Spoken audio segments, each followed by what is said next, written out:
Iran और America के बीच अचानक हुआ टेम्पररी सीज फायर और उससे भी ज्यादा चर्चा में है पाकिस्तान की भूमिका। पाकिस्तान खुद को इस पूरे घटनाक्रम का सरपंच बताने में लगा है। दावा किया जा रहा है कि उसी की कूटनीति, उसकी मध्यस्थता और उसके कोशिशों से ये युद्ध रुका। लेकिन अब जो रिपोर्ट सामने आई हैं, उन्होंने इस कहानी की पूरी दिशा ही बदल दी है। दरअसल एक अंतर्राष्ट्रीय रिपोर्ट खासकर फाइनेंशियल टाइम्स के हवाले से ये संकेत दे रही है कि पाकिस्तान की भूमिका उतनी स्वतंत्र और प्रभावशाली नहीं थी जितनी वो दिखाने की कोशिश कर रहा है, बल्कि सच्चाई इससे काफी अलग है। कहानी की शुरुआत करते हैं उस तनाव से जिसने दुनिया को चिंता में डाल दिया था।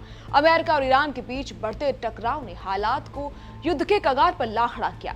इस टकराव का सबसे बड़ा असर पड़ा वैश्विक तेल बाजार पर। यहाँ आता है एक बेहद अहम नाम, स्ट्रेट ऑफ हॉर्मुज। और दुनिया जानती है कि ये वो समुद्री रास्ता है जहाँ से दुनिया के बड़े हिस्से का तेल गुजरता है।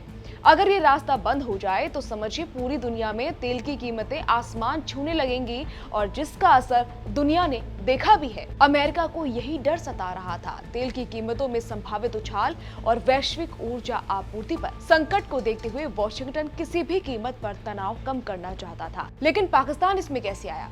रिपोर्ट के मुताबिक अमेरिका ने सीधे तौर पर इस्लामाबाद पर दबाव डाला। उसे कहा गया कि वो ईरान के साथ अपने संबंधों का इस्तेमाल करे और किसी तरह एक टेम्पररी सीजफायर करवाए। यानी पाकिस्तान ने खुद से कोई पहल नहीं की थी, वो एक तरह से अमेरिका के कहने पर काम कर रहा था। पाकिस्तान के प्रधानमंत्री शहबाज शरीफ और सेना प्रमुख कासिम मुनीर ने इस पूरी प्रक्रिया में भूमिका जरूर निभाई, लेकिन ये भूमिका स्वतंत्र कूटनीति की नहीं थी। ये ज्यादा एक माध्यम की भूमिका थी, एक ऐसा चैनल जो अमेरिका के संदेश ईरान तक पहुंचा रहा था। रिपोर्ट में साफ तौर पर कहा गया है कि पाकिस्तान ने मुख्य रूप से अमेरिकी प्रस्तावों को ईरान तक पहुंचाने का काम किया। साथ ही उसने इन प्रस्तावों को इस तरह पेश किया कि वो ईरानी नेतृत्व को ज्यादा स्वीकार्य लगे। यानी पाकिस्तान की भूमिका एक तरह से डिप्लोमेटिक ट्रांसलेटर की थी, जो संदेश को थोड़ा नरम, थोड़ा स्थानीय और थोड़ा ज्यादा एक्सेप्टेबल बनाकर आगे बढ़ रहा था। इसमें एक और दिलचस्प पहलू सामने आया। पाकिस्तान एक मुस्लिम बहुल देश है। ऐसे में जब वही संदेश एक इस्लामी देश की तरफ से आता है तो ईरान के लिए उसे एक्सेप्ट करना थोड़ा इजी हो जाता है, और अमेरिका ने इसी साइकोलॉजी का फायदा उठाया। इस पूरी स्ट्रेटेजी में पाकिस्तान एक फ्रंट फेस बना, जबकि असली प्लानिंग और शर्तें वॉशिंगटन में तय हो रही थी। रिपोर्ट के मुताबिक पाकिस्तान के सेना प्रमुख कासिम मुनीर ने बैक चैनल बातचीत में अहम भूमिका निभाई।